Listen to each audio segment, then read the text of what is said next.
Chapesa. Naam, habari mwanamichezo mwenzangu wa Chapesa Media, kwa mara nyingine tunakutana katika viunga vyetu hivi vya burudani na michezo. Kama ilivyo kawaida, ukiona kitonge hiki nimekikamata, basi jua nakuja kukuhakikishia michezo iliyokuwa imefanyika siku ya jana.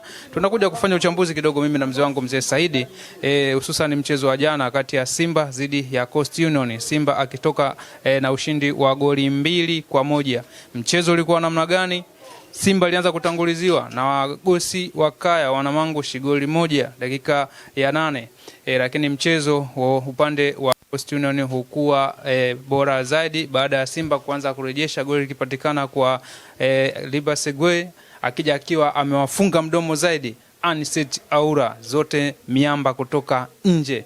Mchezo ulikuwa namna gani? Tumsikilizie mwana Simba Sports Club mzee Side, nini maono yake zidi ya mchezo wa jana wa mwana Simba Sports Club. Mzee Saidi, habari bwana? Salama. Kwa hivyo mzangu, alhamdulillah, namshukuru Mwenyezi Mungu. Naona kumekucha. Kumekucha za siku 2-3 hatujaonana. Marhaba. Heka za hapa na pale. Wewe mzee wa watu. Juzi usiku napigiwa simu na jamangu mmoja. Mjukuu wangu Alishi anasema Chapesa, pesa, babu pesa. Nami pesa nini? Chapesa. Yaani wewe ndio unanipigia simu. Wewe unajua mpaka mjukuu wangu kwa kujua kazi ipo. Lete maneno sasa, najua tena tunataka kitonge. Unakuja na kitonge sana, najua kitonge kimefika. Mzee Saidi bwana, mchezo wa jana Simba Sports Club dhidi ya Coast Union. Wagosi wa Kaya, kipindi cha kwanza dakika za 10 tu mwanzoni, dakika 8.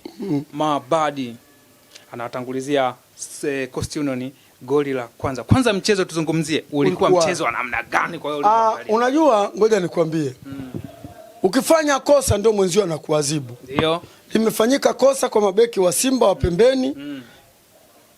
Maabadi akawaadhibu. Tena mshuti moja mkali kweli, ule mshuti anakumbuka. Na sasa wana Simba ndio najua wana Simba wananikubali, lakini hawataki kutoa ushahidi kwangu. Wanajua wakitoa ushahidi mimi watakuwa wamenipa kula nyingi sana. Watakupigia kula. Kwa hiyo wale hawataki, watasema kwa sababu yeye anaiponda Simba, anaisifia Yanga, kwa hiyo tukikubaliana naye itaonekana kwa kwamba kweli tulikuwa wabovu. Lakini tukubaliane kwa kwamba huko tulikoanza tulikuwa wabovu. Umeelewa? Hapa tulipo timu imeshatengemaa, ni nzuri, kila tunakoenda tunapata matokeo. Sasa nikuulize swali la msingi, umeona hata chupa moja mshabiki anarusha uwanjani? Kwa nini arushi? Wameshaelimika tayari. Sio ameelimika, timu inaleta matokeo. Chapesa. Kule wanarusha chupa za maji, timu ilikuwa haina matokeo. Muunganiko ulikuwa ni mchache. Kwa hiyo chochote kitakachotokea, ikipulizwa filimbi kuelekezwa Simba, wale walikuwa wanaona kama Simba inaonewa. Kwa hiyo hata mimi nilipokuwa nikisema yale maneno ilikuwa inaonekana naionea Simba. Haiponda na kati timu yako upendo. Unanielewa sijui. Sasa kwa sababu sasa hivi timu inapata ushindi, hamna mtu anayerusha chupa za maji, hamna mtu anayesema maneno ya ovyo zaidi ya kusema tu kwa kwamba wewe unatoa kodi. Sijui unanielewa vizuri. Unatufungulia kodi zetu. Unatufungulia kodi. Kumbe sio kufungulia kodi. Nilichokuwa nakisema tunahitaji timu ifanye vizuri.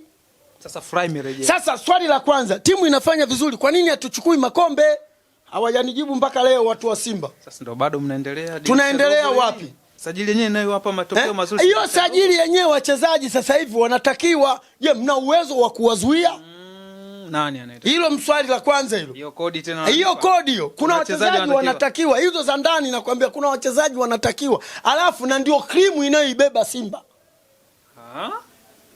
Je, mna uwezo wa kuwazuia? Wabaki.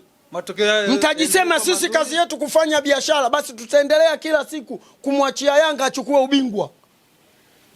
Mtakuwa kila siku sisi kumwachia Yanga kubeba ubingwa, endapo sisi ni watu wa kufanya biashara. Yaani mnakuza kipaji, mchezaji anakuja ana jina. Unashangaa. Kwa hiyo sasa hivi wewe umemwona mtu anarusha chupa ya maji? Matokeo mazuri Simba inapata. Kwa hiyo watu hakuna. Umemsikia taarifa analaumiwa? Au umesikia Lainsimeni amelaumiwa? Timu inaleta matokeo. Kwa hiyo shabiki, mwanachama ndio furaha yake. walikuwa hawanielewi. Sasa nafikiri watanielewa, lakini hawatosapoti, kwa sababu yule mzee tukimsapoti anaistafia Yanga. Na wapi sasa walipoona pameanza sasa hivi yani furaha imerejea, ni sehemu gani, kipengele kipi ambacho wana Simba sasa? Kipengele kipi? Tangu timu imepata muunganiko, si ndio? Mpaka leo Simba kafungwa na nani? Hakuna zaidi. Tangu amefungwa na Azam kafungwa na nani? Ndendegu mama Gwendo hiyo, mpaka leo tumefika. Na ndio maana nilikwambia hivi, Simba ina wachezaji wa kushika nafasi ya pili, kwa sababu tunayemfukuza mjanja kama sisi. Lakini unajua kama leo upo kileleni mzee Saidi? Jana mimi sinipo kileleni kwa sababu nimezidi mechi moja. Ndio. Leo mwenzangu anacheza, mzee mwenzangu. Leo uchezaji wa Singida anaweza kufunga. Sasa hayo tuyaachie dakika 90. Nikisema mimi hapa itaonekana unaona yule mzee msaliti.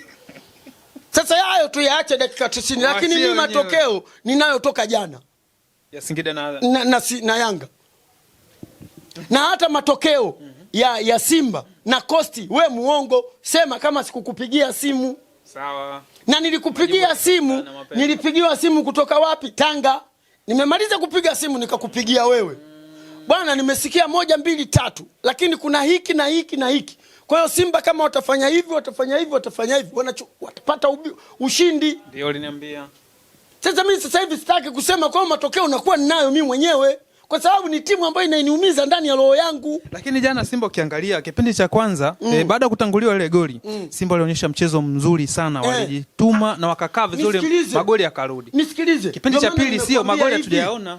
Ngoja nisikilize. Nilikwambia hivi, Steve Becker ni mkocha mmoja mtaalamu sana. Steve Becker. Na anawajua wachezaji wake.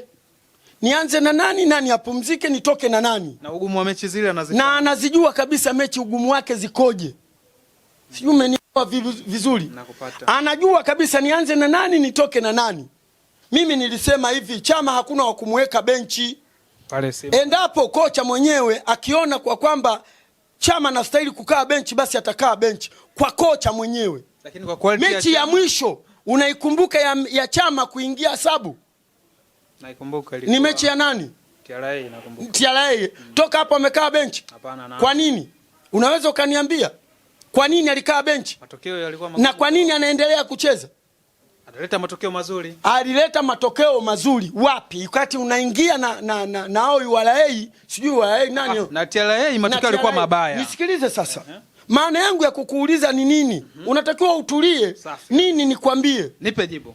Chama alikuwa anaanza mechi nyingi sana kabla ya mwisho ya TRA. Alikuwa anaanza nyingi, mara anaanza sabu, mara hivi, mara hivi. Kipindi cha kwanza anatoka. Umeelewa? Unajua alichokuwa anakifanya yule mzungu? Alikuwa anamtafuta Chama. Nimweke na nani ili kusudi nipate combination nzuri. Kwa alikuwa anatafuta combination pale. Pale alikuwa anaitafuta combination. Ili kusudi hata Chama akitoka, nani anaingia? Badala yake aingie. Chama akianza, aanze na nani? Nipate ushindi. Sasa kaitengeneza ile mara ya mwisho Chama kukaa benchi, anaanzia benchi ni mechi ya URA. Ndio timu ya mwisho. Ndio ilikuwa timu yake ya mwisho. Sasa pale pattern ilikuwa imeshapatikana. Mzani ulikuwa umesha balance kwa wale wachezaji. Na ndio maana sisi tunatoa draw. Chama alianza kama kwenye dakika ya 70 na. Ilikuwa 75. Umeelewa? Kainuliwa Chama ameingia. Mpira ulienda ukabadilika. Ile ilikuwa mshike upande. Lakini na muda ulikuwa umekwisha. Na kama unakumbuka, kocha wa TRA alinyanyuka akawaonyeshea huyo, msiende. Kamateni wewe msipande juu. Alafu msiende. Alishaona kwa kwamba yule mtu aliyeingia na mazala. Na ndio maana nilishasema. Nikasema hivi, Simba hapa tena kupoteza mechi, labda tutake sisi wenyewe. Hatutopoteza mechi baada ya kuwa na Chama dakika zote. Sasa na timu imeshapata muunganiko. Mimi huwezi kunilazimisha. Yaani mimi gari likiwaka najua hili gari ishawaka. Yaani mimi mwenyewe nitatoa maelekezo kwa hili gari tayari ishawaka. Lakini Chama mzee Saidi, mechi 5 mfululizo. Anachukua tunzo. Yeye anachukua. Anacheza kwa kujituma ndani ya Simba Sports. Mliniondoa mimi kwa visa. Kuna kauli ile yani anatujibu. So kuna kauli wanasema Chama unapojua mkataba wake unakaribia kufika ukingoni, maana yake hiyo ni nusu mwaka. Sasa hebu ngoja nikuulize. Huu ni nusu mwaka. Hebu ngoja. Simba kaja na mkataba wa aina gani pale? Mwaka mmoja. Yote ndio kashatumia miezi 6. Sawa. Bado miezi 6. Sawa. Si mkataba wa mwaka mmoja, lakini nachokwambia sio kweli. Sio kweli. Yaani katika wachezaji walioiletea faida Simba akiwemo Chama, huwezi kumtoa Chama. Lobo zote tunazocheza Chama yumo. Kwa hiyo sio ile kauli wanayozungumzia funga mpaka goli la kisigino, Chama yumo. Sasa kumbe unashangaa nini? Chama anakuja ndio anakutana na kina Medi Kagere. Chama anakuja anakutana na kina Boko. Sasa wewe unamtoaje? Hayo maneno ya kinafiki. Na ndio maana mimi mpaka viongozi wa Simba wananichukia ninavyoongea ukweli. Timu imeshakamilika. Na timu ishakamilika, wale wataanza kuuza wachezaji wetu. Kuna tetesi pale wachezaji wa kutoka. Mimi ndo ninakwambia. Si upo hapa. Naona nia ya kuuza wale. Kuna mtu mmoja anasema hivi, Simba pale kuna mtu mmoja tu anaweza kujenga uwanja. Jairuti. Mimi nasema sio kweli. Kwa nini sasa? Sio kweli. Kwa nini? Na katibosi kashasema. Kila mmoja anataka kwenda kuitafuna Simba. Hakuna wa kujenga uwanja pale. Kama kashindwa tajiri wa pili barani Afrika, leo huyo Jairuti anayekuja kuuza jezi ndio ajenda kajenga uwanja. Tuacheni kudanganyana. Kwa nini sasa uwanja Simba? Mimi uongo, hakuna kitu nisichokipenda kama uongo katika kadamnasi ya watu. Na Mwenyezi Mungu amewakataa muongo mnafiki. Mimi ndo nakwambia umwamini ngoja. Umwamini Jairuti. Ikiwa kama mchezaji tayari ameshafika. Kaleta nini pale? Chapesa, kaleta nini? Wewe mchezaji gani yule? Tulikuwa tunamtaka yule sisi. Acha bwana mambo yako ya ajabu bwana wewe. Tunakaa tunadanganyana. Na ndio maana mimi viongozi wananichukia. Ujinga sipendi, tusidanganyane. Tunadanganyana kwa ujinga huu. Wewe basi ilikuwa wapi mpaka leo? Wewe wale wenzetu wanaanza. Engineer sasa hivi hata ukimpigia simu mpati. Kwa nini sasa? Anaheka na watu wa kunani maviwanja yale. Wewe unaongea nini sijui wale mwanini wale wa kukabidhiana makaratasi wale wa nini sijui wale mnawaita. Lakini nasemeka mpaka leo bado pale hawajaanza hata tractor alijaingia. Alijaingia wewe kujenga uwanja zina taratibu zake, sio mnakurupuka tu. Si tunajua, wao ndio wanajua kuna sheria zake. Sio unakurupuka tata ujenga unaanza kupanga matofali. Acheni maneno yenu nyinyi. Hebu acheni ujinga huu.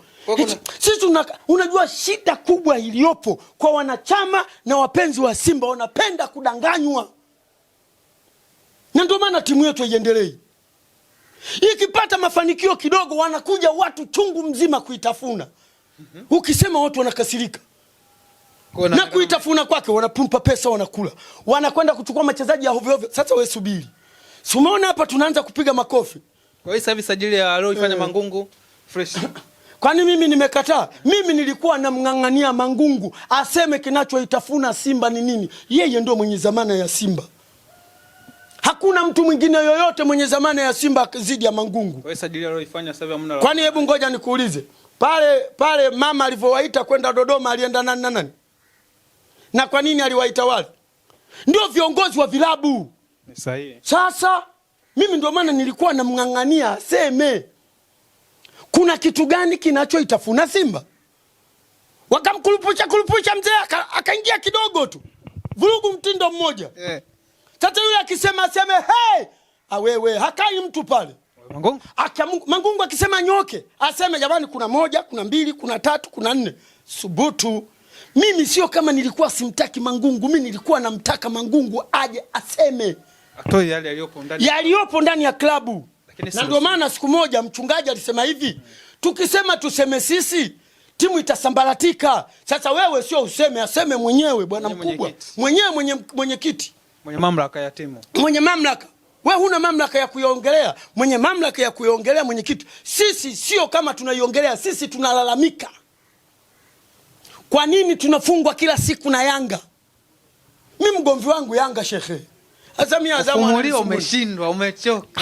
Ukigongwa mara mbili na Yanga na kuzomea. Hata sasa hivi haki ya Mungu na mtume Yanga wanafikiria kukutana na sisi. Yanga wanafikiria kukutana na sisi. Wagalatia, wewe ufikirie Wagalatia wanakaa wananipigia hesabu. Mimi Simba Sports hatari kubwa sana. Mimi nakwambia wallahi, mimi sidanganyaki shekhe.